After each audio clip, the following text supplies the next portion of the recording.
Hello, I'm Claire Henderson. I'm one of the academics at the Health Services and Population Research Department in the Institute of Psychiatry, Psychology and Neuroscience. I'm going to say a little bit about RMSC in mental health service and population research. I'll give an overview of the module that I lead on, and I will give a mini lecture to give some background to what we cover in the module.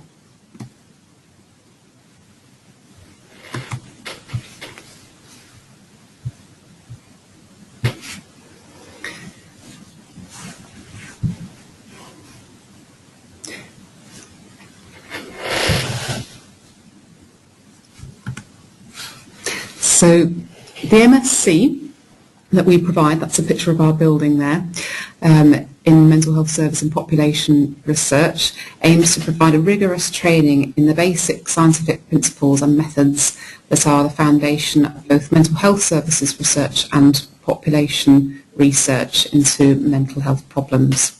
There are opportunities to specialise in particular methods, and I'll go into those when we go through all the different optional modules. And the idea is that people will develop skills needed to carry out independent and high quality research, which helps people to prepare either for a PhD or for training in clinical psychology.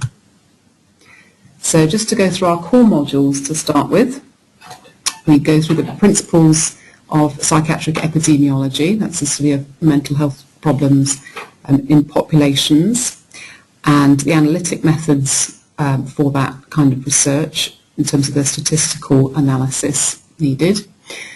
The module that I lead on is called Mental Health Service Research Theory to Practice. We'll say more about that in just a moment.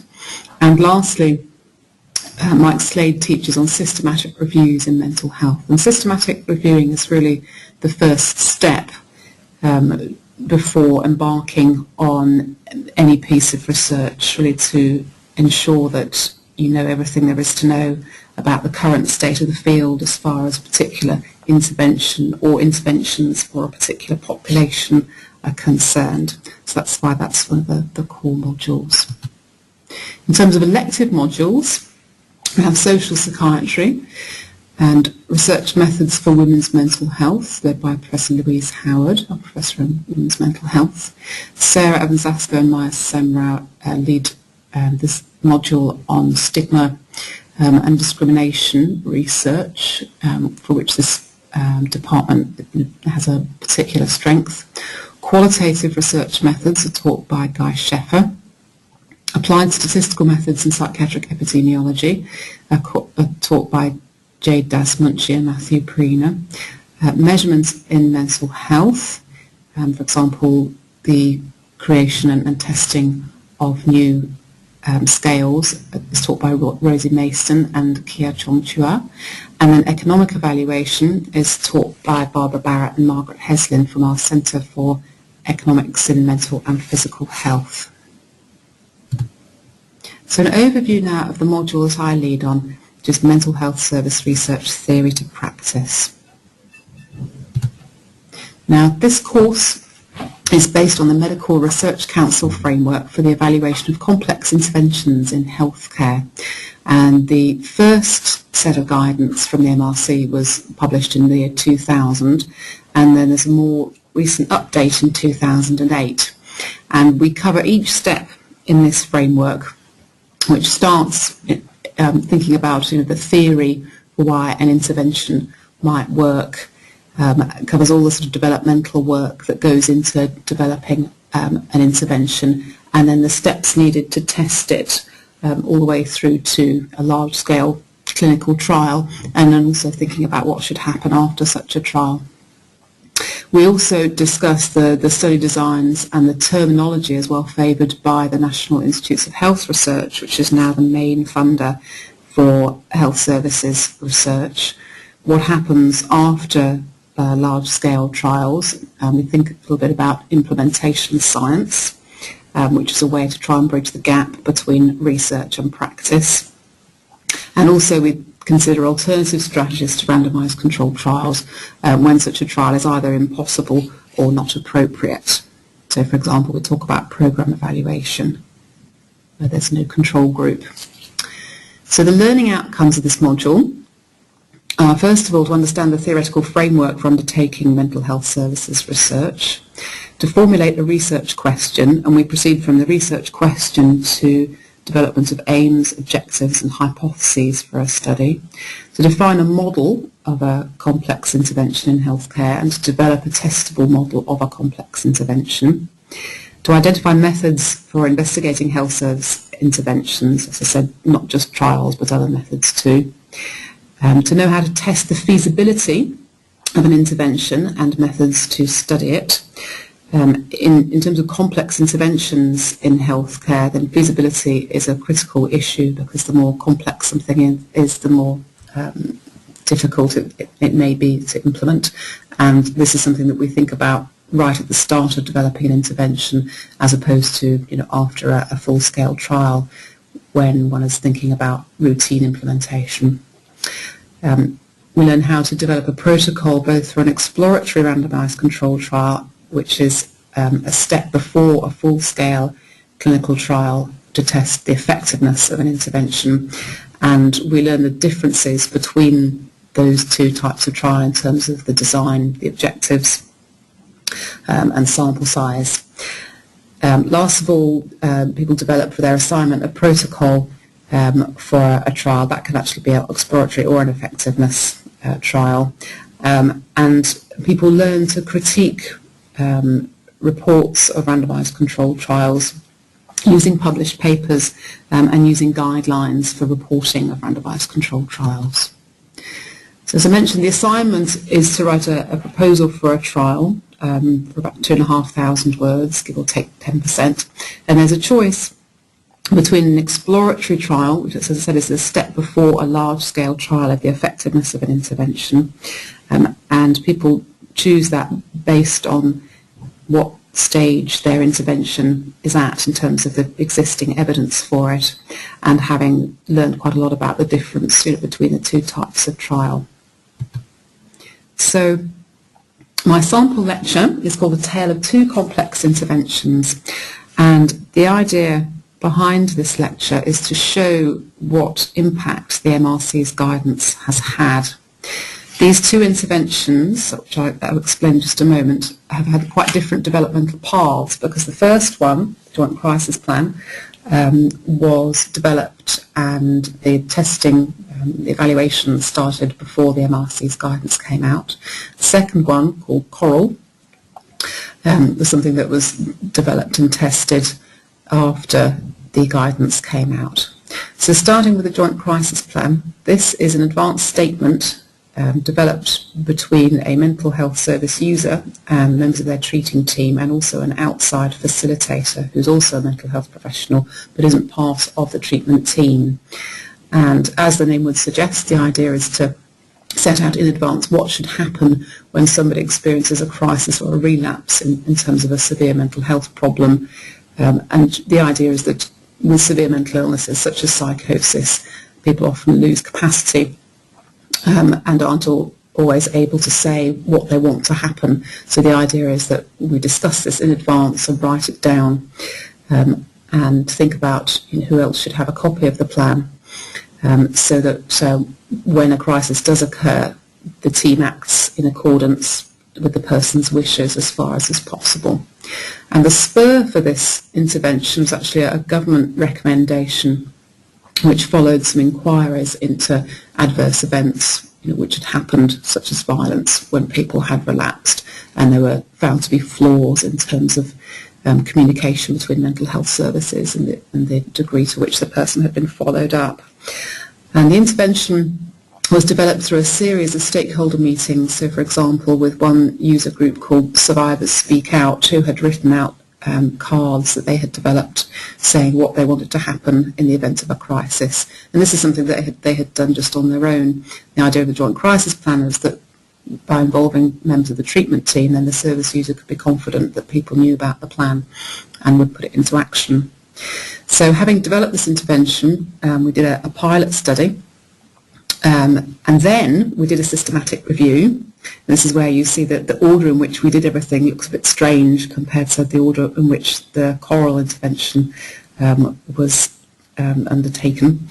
And then there was what would now call an efficacy trial, which I'll go into more detail about in a moment, and then a large-scale effectiveness trial, and an update of the systematic review. With the choral intervention, this is a decision aid for disclosure of a mental health problem to an employer. So that could either be a future employer, if one is applying for a job and thinking about whether to disclose or not, and what to say and to whom, or to a current employer. And the spur for this was a lack of legal clarity at the time about disclosure. As far as the law was concerned, it was not clear what to people, what they should say and at what point. It is clearer now, but nevertheless, people experience different recommendations from different NHS professionals, and people have different needs as far as disclosure is concerned. So despite the fact that the law is clearer on this now, the Equality Act in 2010, and then it's still a very difficult decision for people to make. So this started more sensibly with a systematic review, and then a qualitative study which really addressed the gaps identified in the systematic review, followed by the development of a theory about how a decision aid for disclosure might work, the development of the intervention itself, a small-scale feasibility study which wasn't randomised, and then a pilot trial which has some aspects of an exploratory trial, in which I will go into later. So, first of all, the Joint Crisis Plan. What did we find in the pilot study? This was a non-randomised study, and it was used to provide the sample size for the trial that followed.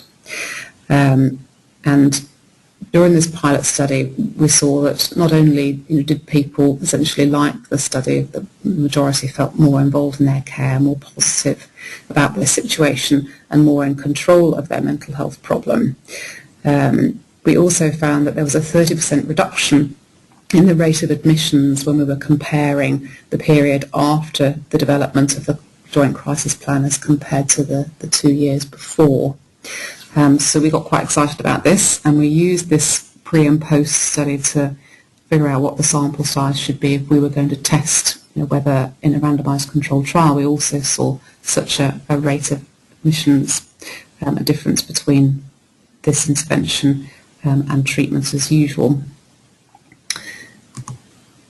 And at that point we did a systematic review before proceeding, largely because the fellowship that I had to do this trial was funded by the MRC, and at this point they had cottoned on to the fact that a systematic review was an important thing to do, and so told me to go and do it.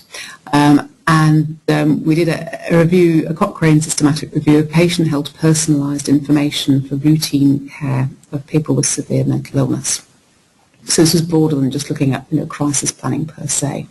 But despite the fact that this is quite a broad review, also we thought that there were no trials published of what the impact of having information about yourself and your care is for people with severe mental illness. But there were 2 in progress of interventions, such as a shared care record for use within primary care and also mental health care, and another type of advanced statement.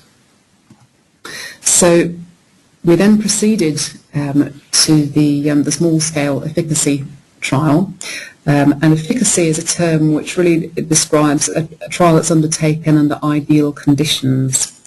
And although as a PhD student I might not have thought at the time that my conditions were ideal, in retrospect they really were, because the people who agreed to take part in the teams that I recruited were people who were interested in the intervention and that had thus agreed that I could recruit from there. So I wasn't recruiting from across the entire mental health trust, which would have made it more of an effectiveness and more pragmatic kind of trial, but just from teams where people had agreed because they were interested. So having assessed a large number of people for eligibility and then recruited and randomised 160 of them, you can see through the flowchart that most of them, the people who went into the intervention, got the Joint Crisis Plan, but not all. So there were 65 out of 80. And there were a variety of reasons that not everybody received the intervention, in terms of difficulty making times with the team for the meetings that needed to happen to create the crisis plan. And then obviously people moving away, or a few people who became too unwell to really take part in the process.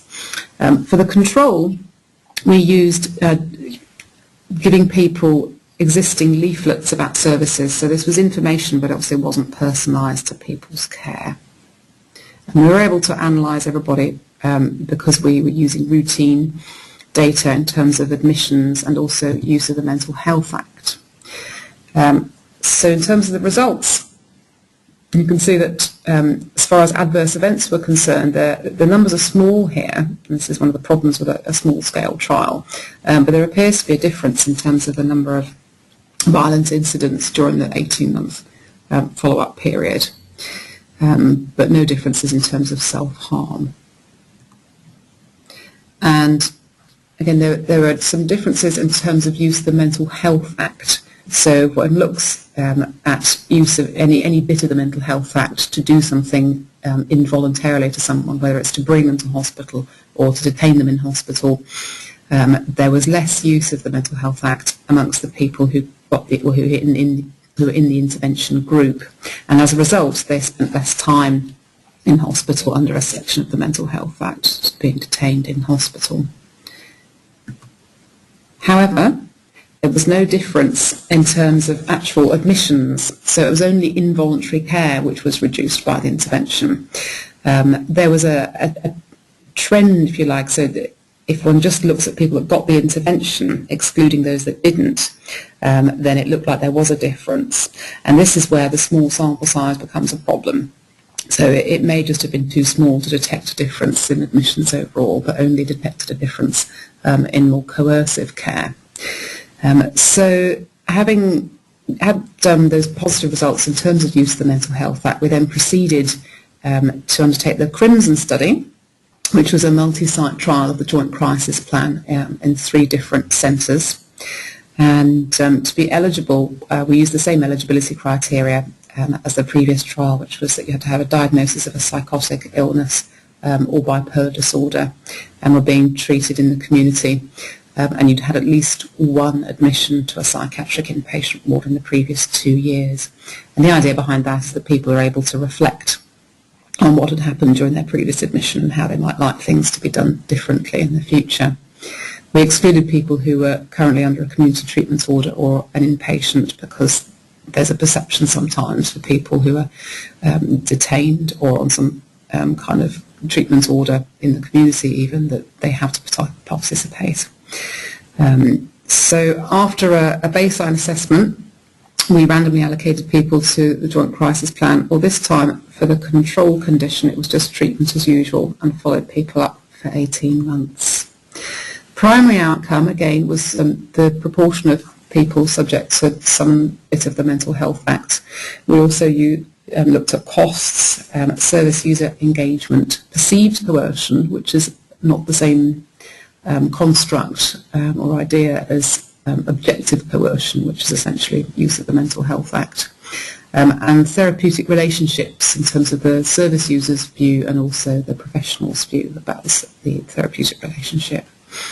And the trial was large enough and also in the right sort of settings to allow us to look specifically at people in the African diaspora, because this group is particularly subject to coercion in mental health care. So people from these groups are much more likely to be involuntarily detained and also more likely to be found in forensic mental health services. So it was important to see whether the intervention worked for that group in particular. And we did some qualitative work to look at the acceptability of the intervention, both amongst service users and professionals. So the results were really rather different from the first trial, and this is one of the big lessons and the big discussion points in this module about how one can move from a small-scale trial in one setting, particularly in a setting where the conditions are relatively favourable, and then move to an effectiveness trial in a number of sites and see different outcomes. So although We saw an improvement in the working alliance in terms of the therapeutic relationships as a result of the intervention from the service user perspective. Pretty much all the other outcomes, we saw no difference. So in terms of admissions and use of the Mental Health Act, engagement and perceived coercion, we saw no difference between the intervention and the control groups. The economic analysis very interestingly suggested that the Joint Crisis Plan was effective for the groups in the African diaspora, but there was nothing else. And that cost effectiveness evidence really is driven by differences in admissions. So although the admission rates weren't significantly different in terms of statistical testing, the cost effectiveness analysis is different to that kind of testing. That suggests that it is cost effective for that group. So thinking about why we saw this kind of difference, this is where the qualitative work came in really useful in understanding what had happened. So we could see that the process sometimes worked very well, very good and detailed and useful plans were developed, and service users talked about improved therapeutic relationships in keeping with the result from the Working Alliance inventory, and they talked about feeling more empowered and having more control over their illness.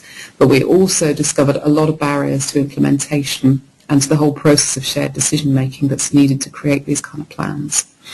And that all led to a kind of low engagement with the process.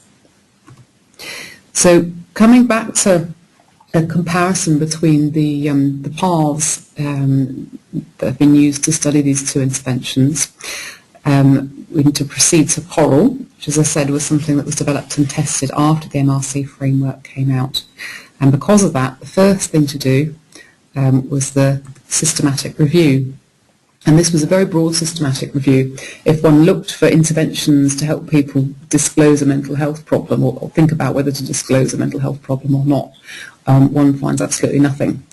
And obviously that's not going to help with the development of an intervention. So instead, the systematic review looked at studies that had been done with both employers and service users, both surveys, so quantitative studies, and qualitative work, which would inform the development of an intervention. So it covers the employment-related disclosure beliefs and behaviours of people with a mental health problem, factors associated with disclosing amongst people with mental health problems, such as gender, for example, and diagnosis. Then studies on whether employers are less likely to hire applicants who disclose a mental health problem, and what factors influence employers' hiring beliefs and behaviours, as there are differences depending on, for example, an employer's knowledge of the law and their prior experience, both of which make people more likely to be willing to hire someone with a mental health problem. However, a lot of the work that we found came from outside of the UK, and some of it preceded subsequent changes in the law, both in the US and in the UK. So in order to update it and fill these gaps, we did some qualitative work in terms of in-depth interviews covering the experience of mental health problems, and particularly in the employment context, people's personal experience of disclosure and their beliefs about disclosure. Very much related to this is people's experiences and expectations of stigma and discrimination, since this is a thing that's really hinders people from disclosing, even if they feel they need to. And lastly, knowledge, if any, about the legal aspects of disclosure in the context of employment. The next step was a feasibility study, and the decision aid was developed and tested in just a small number of people. And this small number, just 15 people, allowed very detailed work to ensure that people understood the content of the decision aid and could give feedback on it, which led to some amendments before the next study. We did some pre and post testing of decisional conflict. Now, decisional conflict is a measure of people's unhappiness, essentially, at having to make a difficult decision, and it includes issues such as feeling unsupported in making a decision and feeling that one doesn't have enough information to make a difficult decision. And the decisional conflict score fell quite significantly from before, to after completion. And that was obviously promising, but not enough information to then leap to a full-scale trial looking at its effectiveness, for example, and helping people gain or retain employment. So there's an extra step, and this is where the MRC guidance is particularly innovative and useful in terms of thinking about an intermediate step between a small-scale feasibility study and a large-scale trial. So rather than do what we did with the Joint Crisis Plan, which was to try and undertake a trial which looked at all of the important outcomes in terms of admissions and involuntary detention, which proved ultimately to be, I think, underpowered, and so it was slightly too small to see whether there was a difference in terms of admissions. An exploratory trial allows one to get an estimate of the effect size of an intervention, so not to conduct hypothesis testing and to be confident about a difference between an intervention and a control condition, but just to get an idea of whether it appears to be superior in terms of the outcomes of interest. And that information in terms of estimating the effect size is what's needed to then figure out how big an effectiveness trial should be. And this scalar trial also allows one to answer some design questions about a full-scale trial. And lastly, to figure out whether the intervention needs tweaking at all before, again, conducting a large-scale trial. So, just to go over the objectives again, we wanted to see the effect on decisional conflict again. We knew that the study would be big enough to test this out. It's not the outcome that one would use in a large-scale trial, but we knew from the small-scale feasibility study that we could do significance testing as far as decisional conflicts was concerned. We wouldn't be able to do so for the outcome measures regarding employment with a small-scale trial, but we were hoping to be able to estimate effect sizes for those kind of outcomes and therefore be able to figure out the sample size for a full-scale trial. And we wanted to test all the study procedures in terms of recruitment, retention, intervention, delivery, and to have a think then about our theory of how the intervention worked and whether that needed modification at all. So the trial was, as I said, a small-scale trial at one site with 80 people recruited from vocational advice services. And we wanted people who had at least a moderate level of decisional conflict, and therefore you might find the decision aid useful. If people are absolutely adamant that they would never in a million years disclose their mental health problem, or if they say, well, I always disclose because I need to or I want to, then the decision aid probably wouldn't be useful to them. So after the baseline, completing things like decisional conflict and some other measures, then people were randomly assigned either to the core decision aid or just to treatments as usual. And they were given the decision aid to read and complete. There are various sort of questions and check boxes to go through in it and to keep it. But people were discouraged from showing it to other service users, obviously in case some of those service users were in the control group, as that would contaminate control group in terms of us being able to detect a difference between the two groups. This time we followed people up at 3 months and looked at decisional conflict again and also at employment outcomes and empowerment. That's very quickly the flowchart for the study. So you can see there were a small number of people who weren't eligible because their decisional conflict was too low. They had already figured out what they wanted to do. And we were able to follow up pretty much everybody in terms of interviewing people about decisional conflict and also employment. Although 1 or 2 people, when we contacted them, said they were too busy to be interviewed because they were working. So that at least allowed us to find out about one of the outcomes. So again, we saw a big impact in terms of mean decisional conflict, and interestingly, the mean for the intervention group at 3 months was actually just under our eligibility cut point of a moderate level of decisional conflict. So in fact, the mean meant that people at that point would not have been eligible for the study if they'd had that value, if they'd scored that value of decisional conflict at baseline. So I think that is a clinically meaningful impact. We also saw a significant difference between the intervention and the control group in terms of one aspect of empowerment, looking at power and powerlessness, but we didn't in terms of another aspect of empowerment, which is called self-efficacy. We saw a possible effect on employment. The numbers were very low here, which we knew they would be, but they were even slightly lower than we had anticipated, which made it difficult in terms of one of our objectives, which was trying to estimate the effect size of the intervention, and we didn't see any other differences. So one of the limitations, as I said, in terms of employment, the numbers were really skewed, and the distributions of some of our other employment-related outcomes, for example, numbers of applications for jobs or numbers of interviews, were very, very skewed, so it was hard to estimate effect sizes. And something that one of the reviewers brought up was what kinds of occupation were people seeking, and when this paper was submitted for publication, we were asked about this, and we hadn't actually made a note of this, which would have been informative. So what are the implications of this? So just thinking about the MRC framework and this intermediate step before undertaking a large trial, what have we learned which would be helpful for undertaking such a definitive trial?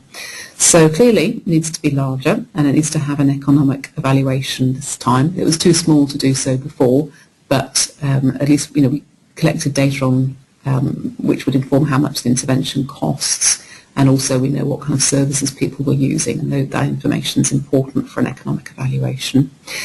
I think because the number was so low in terms of who was actually in employment in both groups at 3 months, then we would need to recruit in a setting where everybody's actively seeking work. The setting where we recruited from gave us a mixed group of some people who were seeking work and other people who were thinking about training or volunteering rather than seeking work immediately and perhaps doing so in the future at some point. Some of the feedback we got suggested that the best way to provide this intervention would be to give it to vocational advisors, and so they can deliver this at the most appropriate time when people are really thinking about this issue because of the fact that they're in the middle of applying for jobs. We might need an active control. We asked people who were working as research workers after the 3-month follow-up to give us a guess about whether they thought people were in the intervention or the control group. And it's important that research workers stay masked so that there's no kind of bias can creep in terms of how they rate outcomes. But quite often they were able to guess because people just seemed more familiar with the whole process when they had been in the intervention group because of the extra contact that they'd had with research workers. Even though these were different research workers, they were more familiar with the outcome measures, and they were more attuned to the fact that they were supposed to not say what intervention they'd had. So that still made them different from the control group, and so we think we'd need some active control to help with masking. And we also would need to think about developing further the theory of this intervention in terms of why should lower decisional conflict help with employment outcomes? What are the mediating variables that lead to better employment outcomes in terms of being more willing to seek work, or more able to get a job, or more able to retain employment? And that's something that we would need to learn about, I think, using qualitative research, talking to people about the intervention and in what ways it had helped them. And we did do that to some extent in the exploratory trial, but we would need it, I think, in larger numbers of people who actually gained employment during the follow-up period. So that brings us to the end of my description about the developmental pathways of 2 different interventions, which the second of which in particular was informed by the MRC guidance. And as I said, this guidance is really the backbone to the module that I lead on. And those 2 interventions, the Joint Crisis Plan and Coral, are 2 examples which I use along with others, complex interventions, to bring this whole guidance and the theory behind it to life. This is the contact email for the course, and with that I will wrap up. Thank you.